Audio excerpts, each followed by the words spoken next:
Good day, everybody. Welcome to today's video. In today's video, we got Aubrey's 2017 Jetta that he's got a fog lamp that is burnt out, so we're going to change it out.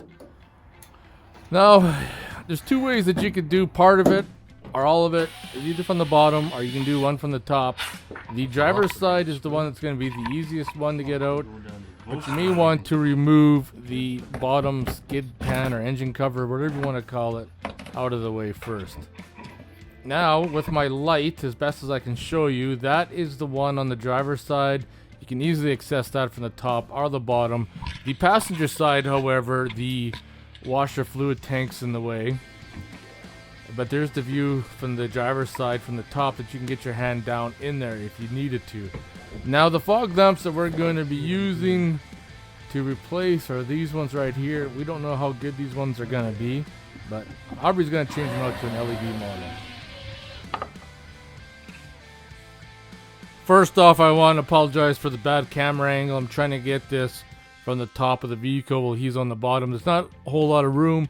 Now that electrical plug on the fog lamp, there's a little tab and you got to squeeze that and then pull it down. But what I found that worked good was to spray the connector with WD-40. That really loosened it up. And once you got the electrical connector off, you just twist the fog lamp out and it will come out. The bulb that's getting replaced is an H8, and we're just going to verify by looking at the two bulbs between the LED and the original one, just to make sure there isn't any kind of differences. I did manage to get a better camera angle to see the bulb go in. Now basically there's only one way the bulb's going to go, and Aubrey's just figuring that out right now.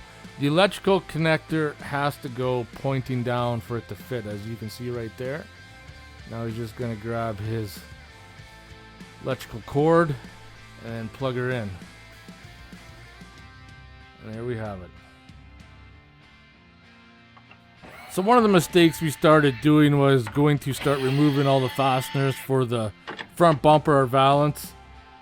But then we realized that there was a access hole in the wheel well that pulled off, and you're able to get your hand in there. Now the vehicle was on jack stands at this point in time and laying on the ground trying to reach up. You couldn't get your arm in there good, so we drove it off the jack stands, turned the wheel in.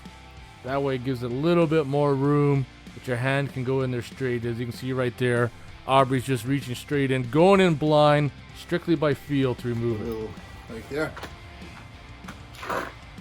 Yeah, burnt out. And of course for the passenger side, you put the new bulb in strictly by feel, reaching in through the wheel well, attach the connector, and you're golden. Like I said, there's a million ways that you could do this job. You can remove the front bumper if you find it easier. You can go to the access holes in the wheel well. The passenger side, you can go from the top or go from the bottom, underneath.